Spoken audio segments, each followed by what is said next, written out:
Hello, we are Team Stride, and we thank you for giving us a chance to present our solution.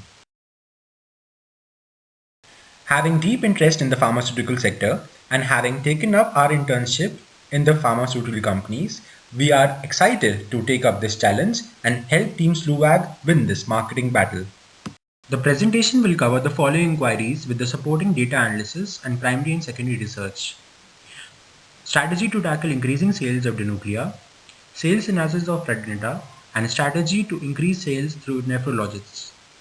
Framework for marketing strategy of Slovaks to fight the increasing competition, and data requirements to answer our queries more effectively. Through our primary research, we tried to find the challenges being faced by the sales force. We found that the key drivers affecting the sales are convincing skills of medreps, time availability, and relationships with the doctors. Some of the key insights are the medreps have to cover a large area. Typically, they cover a radius of 60 kilometers. Also, low daily allowances to medreps lead to high attrition rate amongst them. Other key insights are challenges due to no entry notifications and situation challenges like doctor on leave, inspection team presence, and half day. In secondary research, we studied the commercial model of pharma industry, where we developed an understanding about revenue drivers and key customers with respect to time and complexity level of industry structure. For example, for an entrant player, it should drive its business through share of voice and targeting physician and specialty doctor as its key customer base. We also identified key drivers using reference material given in the case, which are affordability, means doctors segregate patients on the basis of purchasing power. Share of voice of the local area and specialty type doctors are also the key drivers which characterize the market. This slide depicts the sales comparison of Denuclea and Slovak for both plain and metformin combined. This is showing the sales growth in 2014 and 15, 2015 and 16, and also the overall growth in the 2 years. For Denuclea Met, the growth in 2014-15 is 84.57%, whereas the same for Slovak Met is 40.51%. Similarly, the growth for Denuclea Plain is 52.31% and for Slovak is only 26.37%. It clearly shows that there is higher growth in metformin drugs as compared to other plain counterparts. This might be due to the affordability of metformin drugs. Most importantly, when we compare the sales of Denuclea and Slovak, the data clearly shows the trend of higher growth in Denuclea drugs as compared to their Slovak. On comparing the overall growth in 2 years for parent company Slovak and for Denuclea, we find that on all the fronts, sales growth for Denuclea is higher than Slovak drugs. Thus, it is highly imperative that we develop the strategy to counter the increasing sales of Denuclea. The 3 strategies that we suggest are: first, increasing the sales force to cover more doctors and physicians so as to increase the awareness about the Slovak products. Secondly, targeting of new specialists in Tier 1 and Tier 2 cities.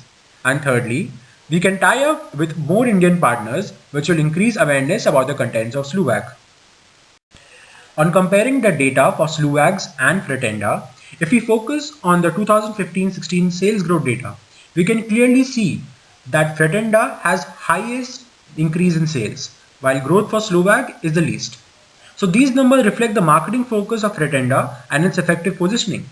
Although market for Fretenda is comparatively small, Slovak needs to focus on this market as its growth here is the least. Also, there is misinformation that Slovak has side effects. Thus, Slovak needs an effective communication strategy for this market to inform the doctors and patients that half dose is prescribed not because it has side effects, but because it is more effective. On the basis of primary and secondary research, data analysis, and current scenario analysis given the case, we propose fourfold strategy. First, launch a new product named Slovak Sure, pricing at 50 rupees each dose.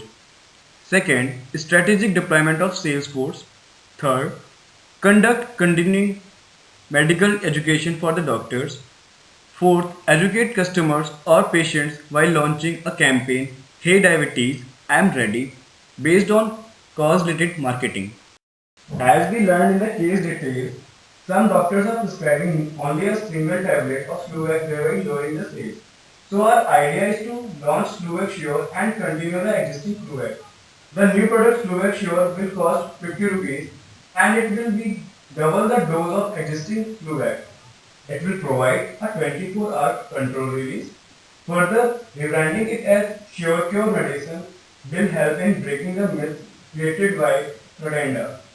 Our rationale behind it is positioning it as a sure cure medicine against kidney damage will attract the attention of customers. The pricing at 50 is done following the pricing strategy by competitors.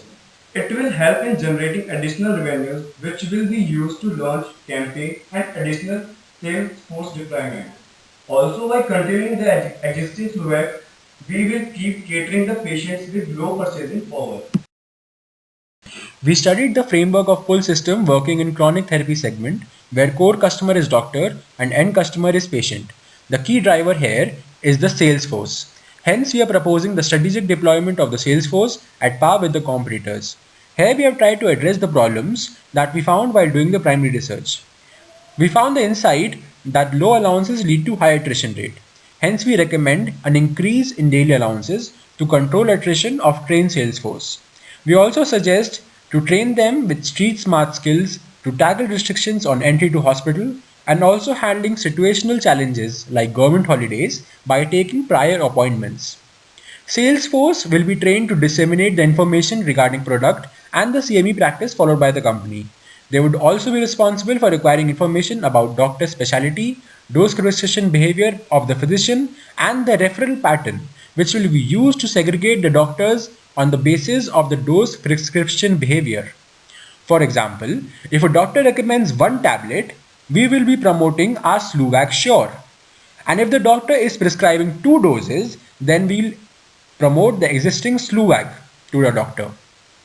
Further, data collected of the referral pattern will help in identifying the tertiary care center of the particular area and creating a network of doctors.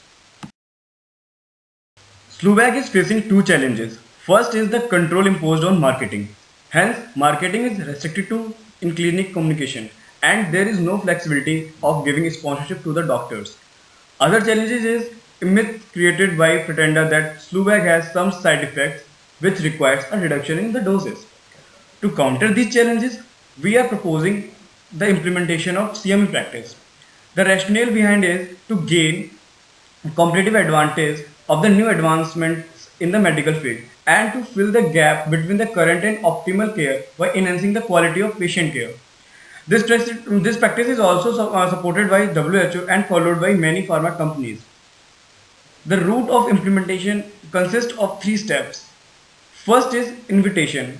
Madrips will invite doctors for attending CME. Second is the selection of the centralized location so that maximum doctors can attend the CME event.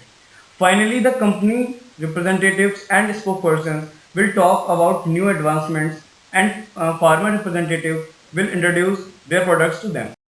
Now to educate customers, we are proposing a cause-related marketing based campaign. Hey diabetes, I'm ready, which will be featuring diabetes patients in a video ad. And they will show their spirit of fighting back against type 2 diabetes mellitus. This campaign will target two sets of audience. First, urban patients and second, information seeking cognitive people. So the question is why cause-related marketing? As we know, pharma industry markets its product through trade promotions, solely depends on metrics. And there is restriction on creating an ATL campaign of medicines. So for implementation part, company will be promoting its video on social media platforms like Facebook and YouTube with the motive of creating awareness and enhancement of brand image. Apart from video, we suggest to create a Facebook community where diabetes patients can ask queries regarding symptoms, prevention, and treatment of disease. Company will respond in unbiased way without marketing its own products. Second, celebrate World Diabetes Day to directly connect with the patient and doctor to earn positive word of mouth. For the financial aspects of IM80 campaign, we propose to target 10 million potential customers in metro cities. The social media campaign will cost us 7 lakh rupees per quarter and the overall combined business spend including fixed costs is 35 lakh rupees.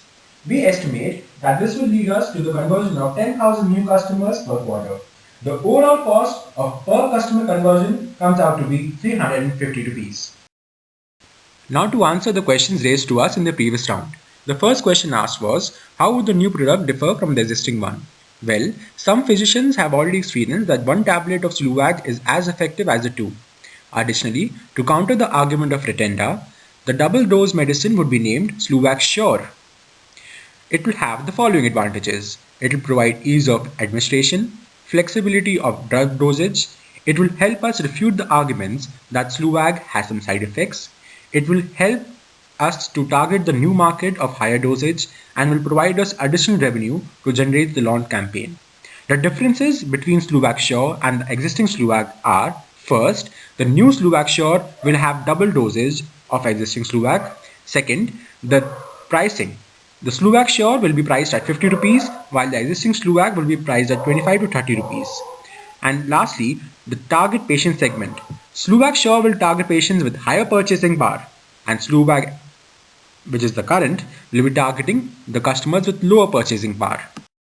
The second question asked to us was what additional data would be required to develop an action plan. Well, the first kind of data would be data related to the patients, which will help us in basic profiling. This will include the age group data and the income based data so as to target the higher customers with Sluwag Sure. We would also need data related to the history of the patient and so as to identify the patients with kidney problems. We would also need a location-wide patient data so as to identify the densely populated patient regions. We'll be needing data related to the net sales. The regions which have higher sales of leptins would be targeted by us. We would be also needing data related to doctors and their specialty. By doing this, we can set priorities for the doctors and invite them for CME meetings. By analyzing the doctor behavior, we can analyze the prescription behavior and find patterns in their referrals. By doing so, we can actually tap the tertiary care center in a vicinity. As part of the last question of the detailed action plan, we have divided the action plan into 4 phases. The first phase would relate to the product launch and rebranding and repositioning of Sluwag Sure. In the second phase, we would train the sales force and ensure the strategic deployment. And in the third phase, we will be conducting CME and educating doctors and building a network with them. In the last phase, we would be launching a cost-related marketing campaign to increase visibility of brand and educate the potential customers. All the details of these plans are mentioned in the previous slides. We thank you for your patience. Have a good day.